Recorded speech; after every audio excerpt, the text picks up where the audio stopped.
weather. It's hot outside, but for construction, yeah. I mean, it's supposed to be solid, so it was probably meant to have rock there. Well, not really. You don't really want rock in a dam, but that's because this is a spillway. Spillway is good to have rock in, but your dam, you want compacted clay, you know. But it's good where it's at with the spillway and where all the box cover is going to be. And you know, but it's good weather for that, and hopefully it'll stay with them. If they do, they're working some long days out there, and they're really way ahead of schedule right now as far as that goes. And our piping should be in Monday or Tuesday with the people that's contracted that. And so we, hoping in the next couple of weeks we can really see a big dent in it out there. And because we don't want to keep that road, shut down any longer than we have to. We got the County Road 6. I just hope when we get started on it that we'll. I went up there the other day, had to drive up, and it's getting Oh, it's just dropped. Yeah, it's just dropping. It's just. But we, I feel it's going to hang on till we get up there and get it fixed. I've been all the way to the bottom of it a couple of times, and it's just one of those things. It's just slow. We think there's probably maybe a collapsed cross drain there that you can't see. The water, maybe years ago there was a cross drain there. We're not showing that on any of our records, but there's something. It's actually causing it.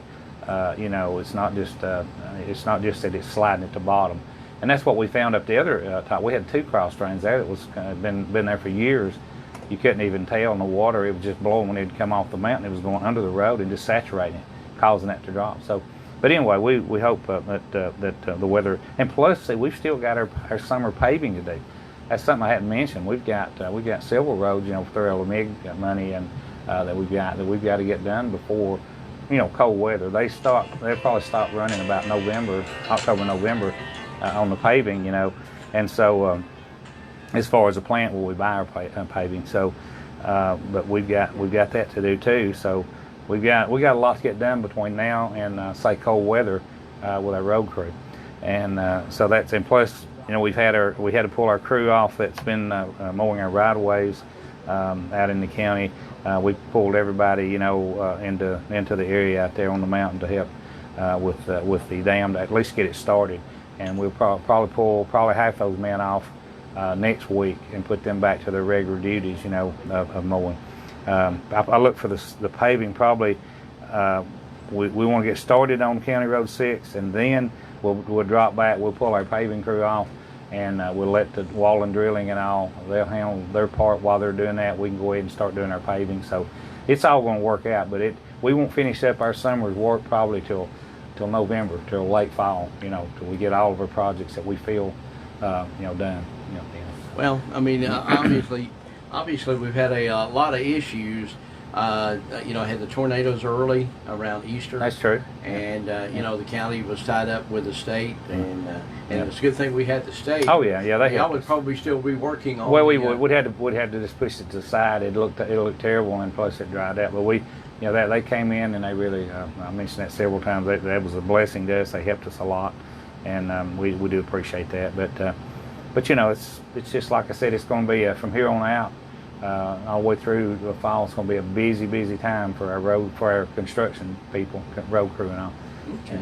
Well, anything else that is going on in county government? No, we got our millage rate. Our millage rate. We got a hearing coming up on July the 30th. We'll advertise it. We may have it a little earlier because we may have it like at 5:30 and give Lamar rather than 6:30 because it don't look like the school board's going to have theirs in time to actually do our kind of our ritual where we have our meeting. They have their meeting and come and present it to us. And right now it looks like theirs is going to be a little later on. I don't know what the deal is there. I don't know what's going on. But talked to Jane. She called me yesterday about that. So if that's the case, we'll go ahead because we've got to approve ours. We're going to stay on schedule. We're not going to be penalized, because of that. We're going to go ahead and go right with the timing, and then Jane can do her delivery of that, and but probably. Hopefully we can approve the collecting, which we're not approving their millage rate anyway. Yeah, a lot of people. That's nothing. We don't have anything. What we're approving is the collection. We're agreeing that Jane Moreland will have the right to collect their taxes, and she charges us the percentage to handle everything. And we don't have anything to do when we vote yes or no. That's not saying we agree or disagree with the school millage rate.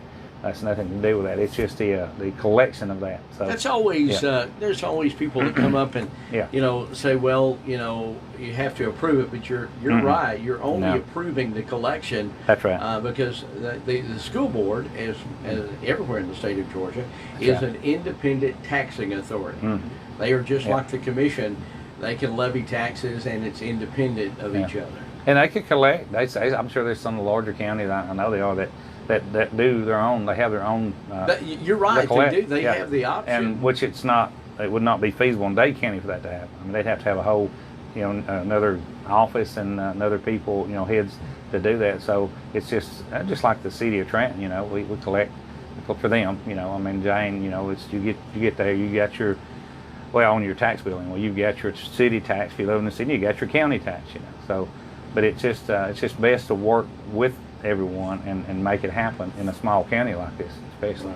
So that is coming on schedule, and you will not be accepting the growth. No. There's no millage rate increase this year at all, and we're going to let things stay like they are.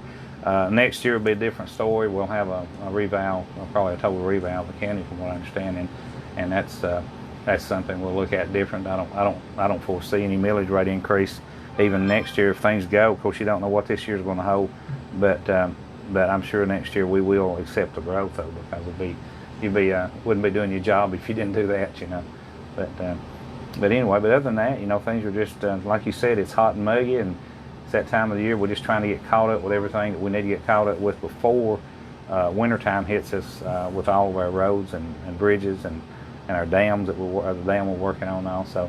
Other than that, though, I mean, things are just pretty normal, if you know what I mean. Absolutely. With all of the different things going on with the road projects and whatever, that's typical summer. Of course, the Lookout Lake project in County Road 6 is not typical. But other than that, but it's two projects. It's been hanging over us for years. It's something that we need to, especially that Lookout Lake.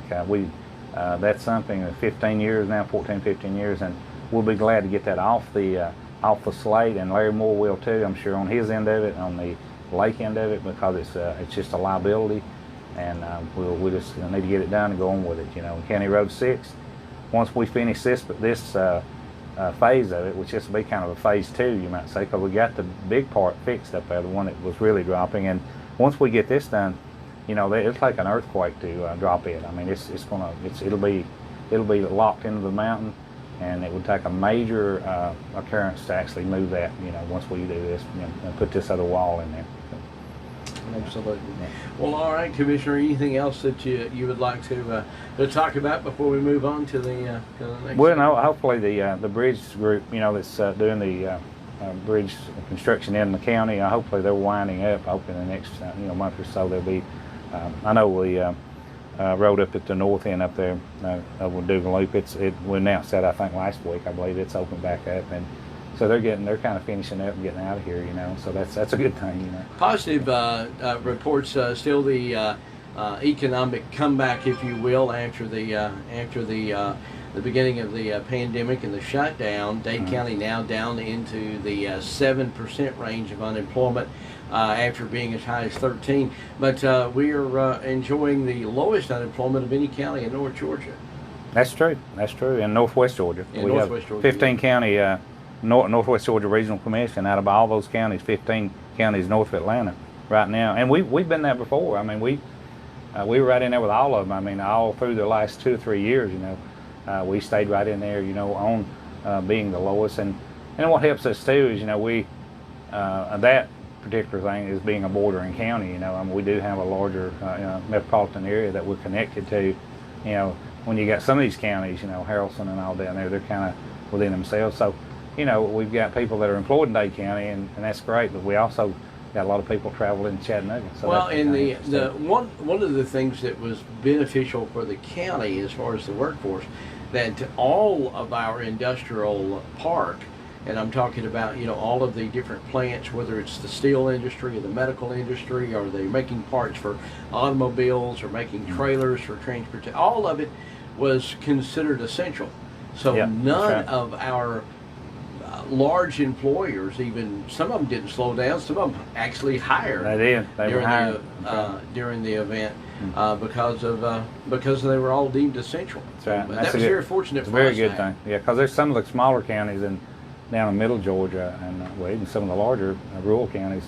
Man, they were hurting because it shut them down. I mean, their major employers were not essential, and they had to go home. They had to shut it down, and so it's just a good thing. And we want to also mention before we leave, the COVID-19 people that's still out there, and just we had we the numbers are not going down, so just be careful out there. Try to wear your mask and the social distancing. Try to do that. And what's our latest number now? Did you get it last night? I didn't.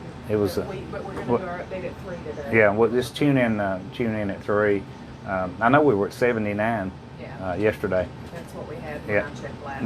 Yeah. So we'll do our weekly update today at 3 o'clock, and we'll bring you the exact numbers at that time, and some other things that's going on, and we'll give you a little report on. And I don't know who Carrie's got on there today, but we always have people, within our government or within our county, really, that come and talk, and it's pretty interesting. If you haven't watched it, we hope you take get a lot of use out of the information.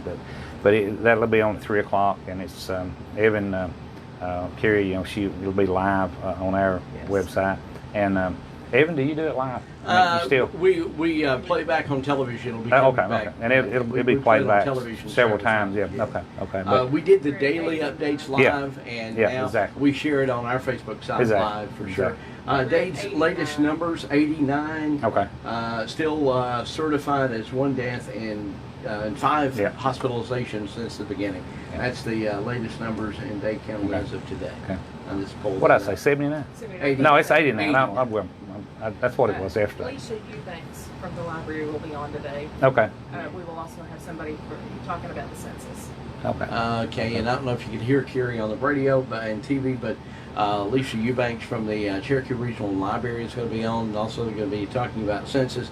And I know that Dade County's got some catching up to do, because I saw where Catoosa County had pulled way ahead of us in the percentage. So I guess what we need to take it on is a little thing with the 3 or 4 counties in North Georgia, see who can get the most out of the census.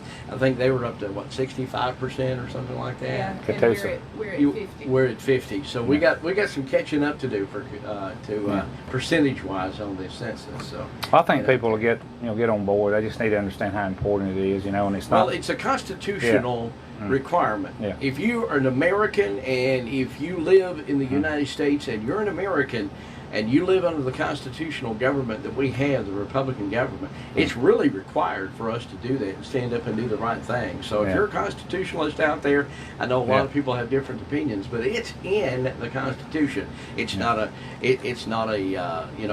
thing that they want to be able to count you for various. I mean, there's all kinds of different reasons that this is so important for everybody to be counted. Yeah, and it's nothing really to do with invading your privacy or anything like that. I used to think that. I used to think, heck, I'm not going to tell them, back. It's but in the Constitution. If you really look at it, they just need that. They need that account. We need it. The county needs it. City needs it. The school system needs it, because that's what a lot of our money we get back from our federal taxes and all. That's what it's based on. Is the per capita, per head count of our counties. And it's a big deal. It's a big deal. So, well, and also it goes to this is coming up next year is a redistricting. That's right. That's exactly year, right. and that's going to change our representation on the local or the state level, if you will, as far as, and even on the local level, as far as if the New Home community had grown, Davis and New Home. In that commission district has grown because of the census in that area. They may shift the boundary lines a little. I mean, all of that. Georgia. From the state house to the Senate to the congressional lines. I mean, it's all based on population. Yep, that's exactly. Because everybody has to be representative equally, and we did see that. I think there was some people that shifted even in the county level the last time I guess we had this. That's if right. I remember That's correctly. exactly right. Yeah, they moved them. Well, all lines. right, Commissioner, give us your telephone If you have number. any questions, as I always, I'll give you my phone number. My direct cell number is 423-667-8999. And Carrie has that posted all over the site. And if you call our office, no one answers, it goes to that, it gives you that number. So try to help you in the way we can. And also our commissioners' numbers are posted online. They do answer their cell phones. And so just, we're public servants, and we know what public servants are.